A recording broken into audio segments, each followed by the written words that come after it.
Heyo. Muchas gracias, afición. Este es para vosotros. Hello and welcome back to another one of my Old School Runescape guides. In this guide, I'll be helping you unlock the Chivalry and Piety prayers.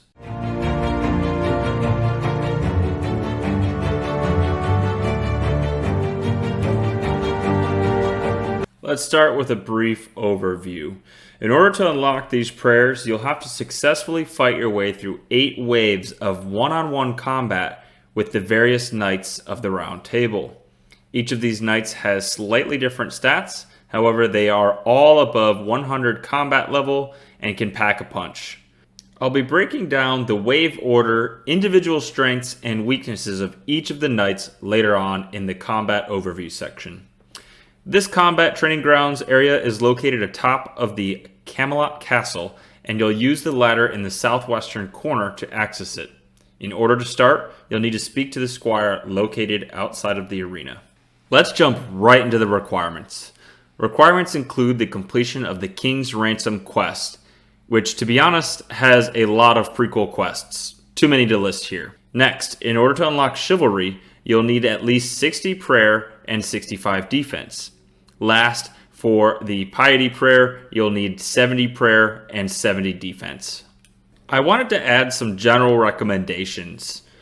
I strongly encourage having at least 70 plus in each of the melee combat skills. So I'm talking attack, strength, and defense, as you won't be able to use any overhead prayers, range, or mage attacks during the waves. Another recommendation is to leverage a spec weapon like a DDS, or to take advantage of a set special like Guthan's healing capability, which I'll expand on in the gear and inventory section next. Now let's talk about gear and inventory setup. As far as gear goes, you'll want to maximize your melee defense as well as maximizing your melee damage output. I'm going to break the gear setup into low, mid, and high tiers. On the low tier, I recommend at least having full rune, which shouldn't be too hard to acquire even for Iron Men. I also recommend a power amulet, ring of recoil, rune or dragon boots, and then you're going to want to bring either a rune sim and rune mace, or a rune sim and rune kite, or rune defender. I want to pause here and highlight something that I've just said to make sure that you capture it. I suggested bringing a rune scimitar and a rune mace. This is because you will need the ability to use all 3 of the melee attack styles of slash, stab, and crush while fighting the various knights. I will be highlighting in the combat overview and enemy details which attack style you should be using to inflict damage upon the various knights. Moving on to the mid tier, I recommend a fighter torso, dragon plate legs, glory, ring of recoil, dragon boots, your highest available Boros gloves, a dragon sim and dragon mace, or a abyssal whip and dragon mace with a dragon defender. And optionally, the DDS. When looking to the high tier of gear, I really recommend going with the full Guthan set to take advantage of that set effect, which allows you to regain hit points with damage dealt to your opponents. Combine that with a berserker ring, bandos boots, Boros gloves, and a fury, and you should have no trouble fighting your way through these waves. Another benefit to using the Guthan set and war spear is that this weapon is able to attack in all 3 of the different attack styles, meaning you won't need to bring an additional weapon. Of course, there's other high tier gear like bandos or inquisitor sets. However, I really feel that Guthan's set effect and rehealing capability outweighs the stat bonuses given by these other gear sets. Your inventory setup should be similar no matter your combat level and gear.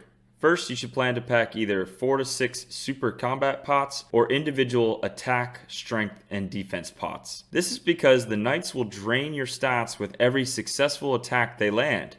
If you are hit multiple times, it could lower your stats to the point where you are unable to deal damage back. So you'll want to be monitoring your stats as you fight through the different waves. I would pair these stat boosting pots with 2 to 3 super restores or normal restores so that you're maximizing the benefit. For example, the ideal sequence would be you have your stats lowered, you use a restore to get your stats back to balance, then you use these combat pots to boost above your standard level. Outside of the restore and combat pots, you want to pack high healing food such as swordfish, monkfish, shark, or quambrams. This is imperative for lower level players as you will not be able to use overhead prayers. Now let's get into the combat overview and enemy details. Once you're geared up and ready to take on the Night Wave's training grounds, speak to the squire atop the Camelot Castle. There are essentially two methods for completing this challenge. Lower level players might find it advantageous to flinch the knights by using the attack dummies throughout the room.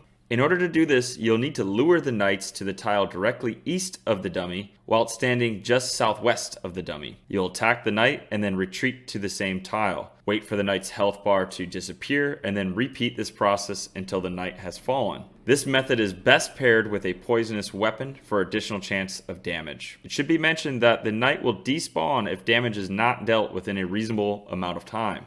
The second method would be an absolute tank and just steamroll the knights one by one as they spawn, head on. That's the method I chose, but it also requires some higher tier gear and higher level combat. Okay, now that we've covered the various methods, let's review each of the knights and their specific strengths and weaknesses. For starters, each knight will have a different weakness to the different melee attack styles. Again, those are stab, slash, and crush. Each knight will also lower your combat stats with each successful hit that they land on you. The stats lowered could be your attack, strength, or defense stats. The first combatant will be Sir Bedivere at combat level 110 with 90 hit points. He is weak to the stab attack and will lower your strength stats. The second combatant will be Sir Pelias at combat level 112 with 99 hit points. He is weak to crush attacks and will lower your defense stat. The third combatant will be Sir Tristram at combat level 115 with 105 hit points. He is weak to the stab attacks and will lower your strength stat. The fourth combatant will be Sir Palomides at combat level 118 with 100 hit points.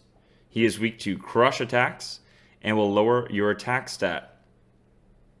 The fifth combatant will be Sir Lucan at combat level 120 with 105 hit points. He is weak to slash attacks and will lower your defense and attack stats. The sixth combatant will be Sir Gawain at combat level 122 with 110 hit points. He is weak to slash attacks and will lower your attack stat. The seventh combatant will be Sir Kay at combat level 124 with 110 hit points. He is weak to crush attacks and will lower your defense stat.